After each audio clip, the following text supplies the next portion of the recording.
it's Don here from the board. Thanks for coming along and checking out this video. Today I'm going to be having a look at the Arctos tactile switches. So these switches are currently being sold on a website called KEBO. They are spelt ARCTOS, and in a couple of seconds I'll pop it onto the monitor and you'll be able to check them out. But the backstory on this is that they were on Reddit and they were providing some samples for this, and I asked if I could get some samples to review them. And I sent them my details and everything else, and they were very, very kind and generous to say, we would love to send you some samples. And they said, how many would you like? And I said, well, a sample pack or two would be great for purposes of just testing switches in isolation. But if you could send me some more so I could actually build a full keyboard to be able to compare them because I've got the switch library, that would be even better.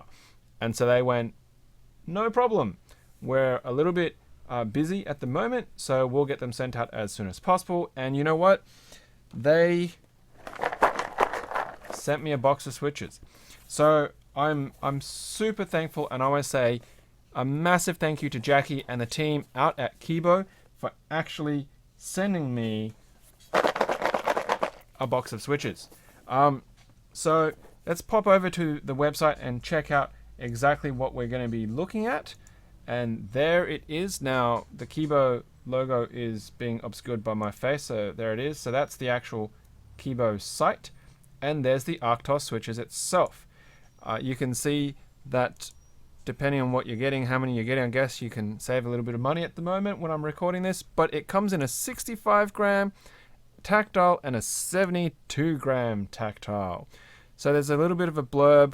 We're talking about bottom out force here, and interestingly they give you the actual hex of the color, which I've not really seen anybody else do, and I'm not quite sure why that is, except unless if you're really wanting to color match to a set, or you've got something else in mind and you need that color reference. But hey, that's actually really cool because you can now put that in and have that color reference for whatever that you choose to do. It looks like a sticker kind of logo, so maybe there might be one here. I don't know. We're talking about transparent housings.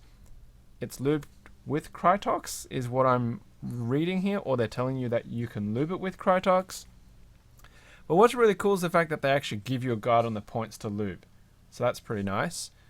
Rose gold plated spring. Well, I mean, corrosion resistance and friction reduction. Yes and yes, but how much of that actually matters in the spring and how much it contacts, I don't know. And they've got supposedly a surface which reduces the contact surface. It's compatible with MX keycaps, and it is a SMD mount. So it's interesting they call it SMD mount. I think, and say 3-pin. So I think they mean the LED is SMD LEDs, but they should really be calling it a plate mount switch rather than an SMD mount, because that's a little bit deceptive. So that's the details and specs. We're talking 65 and 72 gram bottom out. Okay, we're talking about bottom out. So let's crack open this box and check it out. Now what I've got here in front of me is just my switch collection, so we can compare it against some other switches I already have. And I've also got this neat little Laser Ninja switch tester that's got 2 slots in it, courtesy of Laser Ninja from the Sydney meetup, that I'm going to use to plug these in with, just because I can. So there's some stuff in there, and there's what looks to be some stickers, making sure that they may or may not be appropriate for display. Thank you, Laser Ninja. I really appreciate that. Wow, this is some nice construction. Whoa, I didn't even realize, but it's solid body there. So it's solid all the way around with very thick acrylic, frosted middle section and matte top, and 4 screws. So that's really, really cool. Right, so box cutter, time to meet your destiny. Cut there. Hope I'm cutting the right bits of tape. All right, and there we go. Okay, so we've got an invoice sticker, just a duplicate of what's on the box. We have a bag of switches there. Oh, it's not focusing.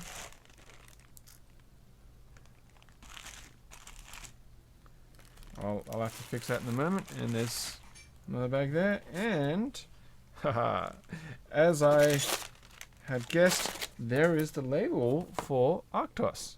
That's actually really cool. I like that sticker.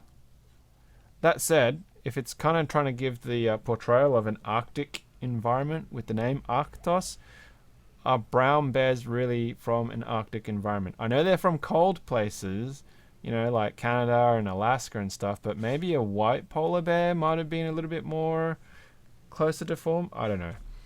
All right, so we've got two bags. These darker ones are the 72s. These lighter ones are the 65s. Let's pop them out and have a look. Now, I'm not going to count how many switches are here, but there's a good amount, probably enough to do a 60. Haven't depressed that yet.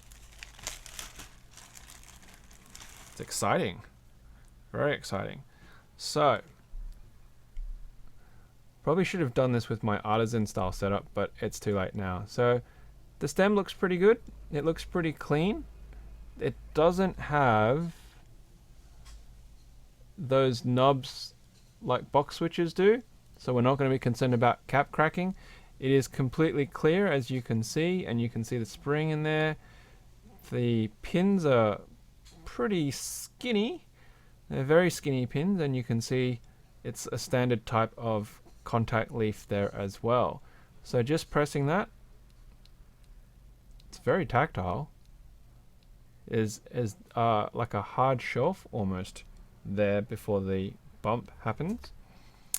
And then this one, once again, the stems look very clean. It says Arctos on the housing, by the way. Don't know if that's gonna show up, if I can get it to focus. There we go. Look at that. It says Arctos, which is cool. So there's no... Oh, no, there is. There's two very, very skinny lines. So that'll be interesting. There's one line on each of those edges. Now, does this one have it as well, and I just missed it because they're so fine? Let's bring that up.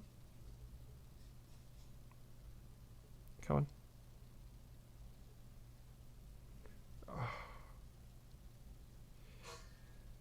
Why are you, camera? There we go. The lighting's not really showing it very well, but they also have the very too thin bump lines. Very too thin bump lines there. Rightio. So we'll see how they go. And that looks pretty much the same as you would expect it. And there's that same sort of stop shelf. So it stops there, and then it goes into that two-stage bump. So it's not a very smooth bump, it's quite a tactile bump, as it were. Now the housing is actually pretty good. There's not a lot of wobble just by moving that around. Let's check out the other stem. This one feels like it's got a bit more wobble compared to the other one.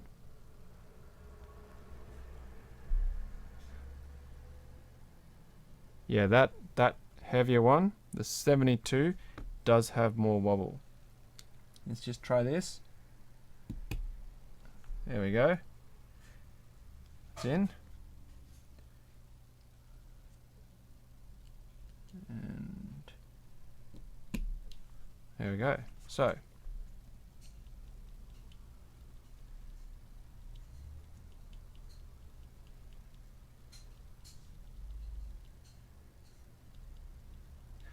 you can definitely feel the extra, what's that? It's only an extra 7 grams of force, but it's noticeable, that's for sure, for bottom out. They don't feel very smooth. So if they are pre-lubed, let's have a quick read. Does it say that it's pre-lubed? Oh, look. The revolutionary switch is designed in Los Angeles, California, named after the California grizzly bear Arctos. Right. So that's why it's a brown bear, by the way. Got nothing to do with the Arctic. My bad. It lubricates with Krytox mixed lube for more smooth operation. So, as far as smoothness goes, I don't know if I'm mistaking tactility for smoothness, because there is like almost a grindy kind of feel to it. I'm hesitant to say that it is rough, but at the same time it doesn't feel smooth because there's multiple bumps, sensations as I'm depressing through that tactile phase. So that's actually really, really different. I'm not going to say that I don't like it, but how can you tell with one switch and you're cycling between them? And that's why having these two bags will really make a difference once I get an opportunity to put them into a keyboard, and then they'll be also available for the Switch library. Now, I've come to realize I don't have switch pullers. Oh. So, Ninja, I love your design, but for people like me who push switches out of plates from underneath, this is not helpful. Oh. And this is why Ninja also sells switch pulling tweezers with his products. Why did I not think of this? Alright, that's not going to work. I'm going to have to take this apart on air. Now, cripes. What size screwdriver do you use on these? Or it's because he's put them in super tight. Right, now the reason why I'm doing this is because, yes, I could have pulled another two switches out, but it's the principle of the thing. It's the principle of the thing. I want to leave the rest of them pristine, okay? And, you know, you can hear more of my beautiful voice. No, that is not exactly why.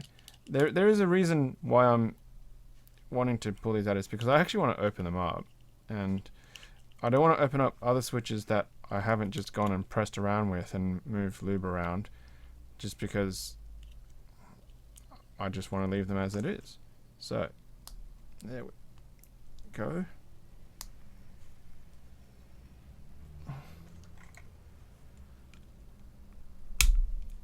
Whoosh.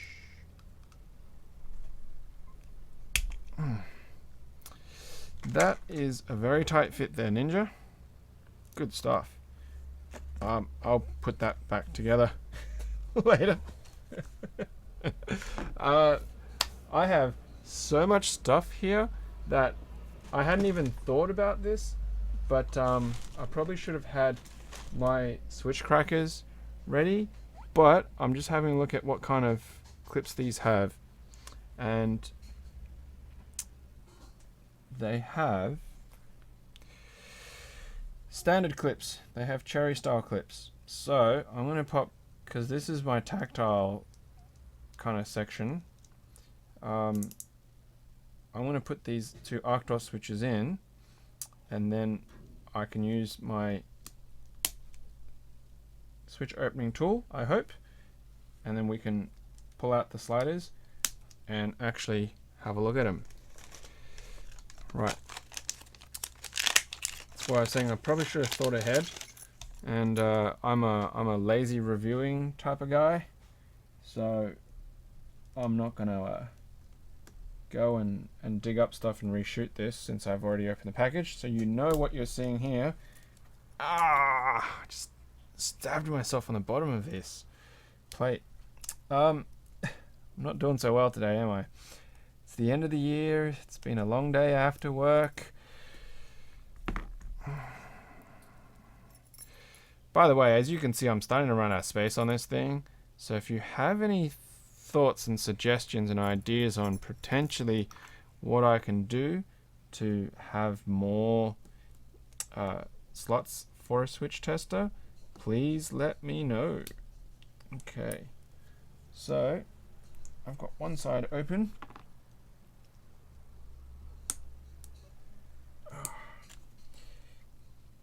It's going to want to pop. Yep. I knew it. Ah, there we go. Woo! Let's check out. Ooh, okay, so it doesn't really look lubed. If it is, it's not very much. And focus. Come on.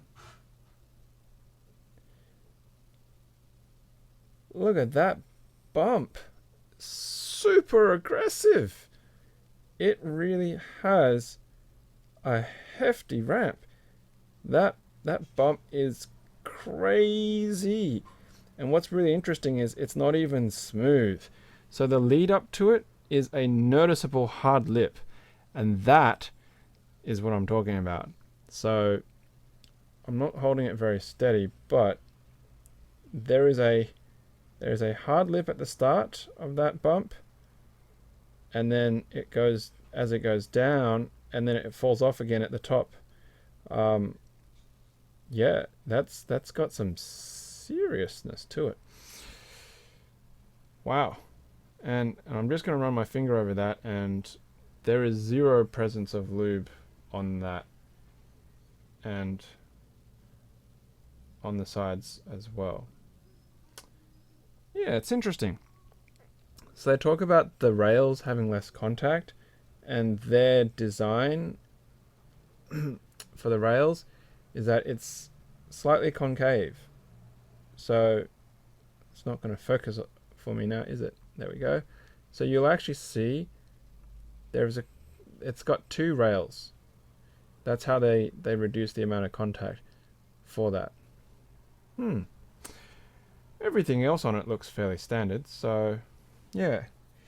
I'm not going to put the the ladder switch apart because I don't think that's absolutely necessary at this point, but that would certainly explain, due to that profile, what I was feeling. Make sure I get this the right way around.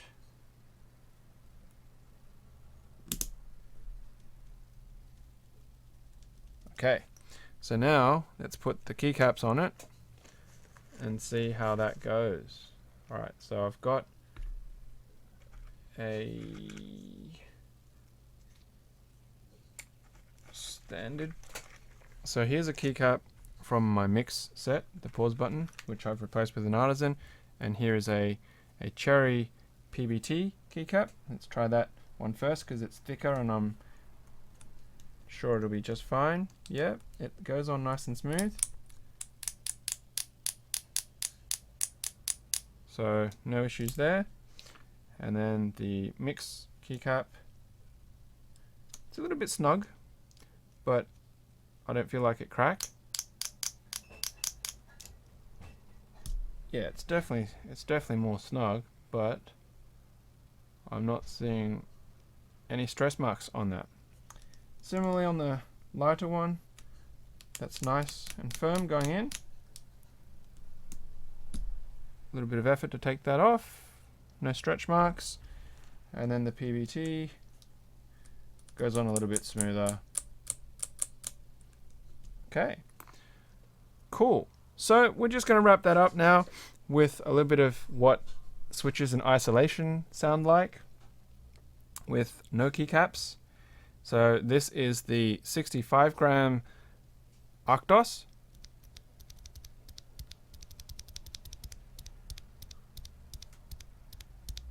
And this is the 72 gram Arctos.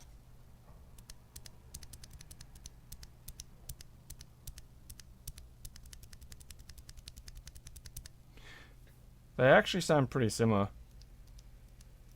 The 72 is a little bit deeper, but that's probably related to the spring weight and the response. So I'm just going to span between the two.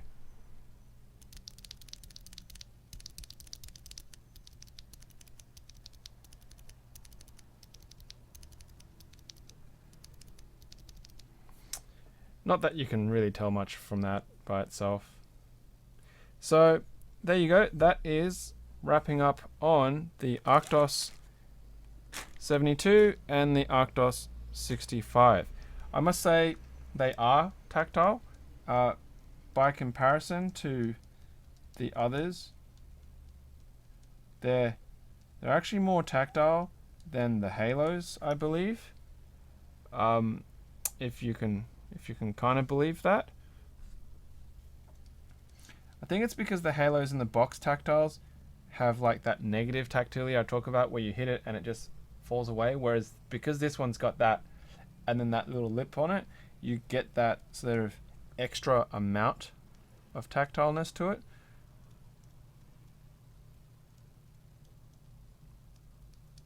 It's actually more tactile than that Zeal one that I've got right here. So, but it's a different tactile, because the Zeal's got a bump, whereas this one is more of a, yeah, it's really hard to describe, obviously, without showing a force curve, and I don't have the means to do a force curve, but I don't mind them.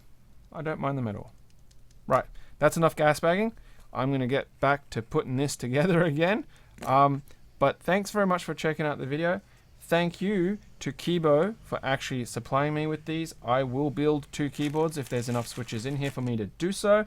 And then we can put them side by side and actually check out what it feels to type on a complete keyboard using the Arctos switches. So, if you don't know, we also have a podcast that we do weekly. You can find us at www.theboardpodcast.com, I think, or just take the wwws away. You can also find us on Instagram and on Patreon if you'd like to support us in what we do. Please hit that share button if you want someone to know about the Arctos switches, and of course, please hit that like button. Please hit that subscribe button if you want to continue to see more stuff like this. So, of course, as usual, until next time, happy clacking.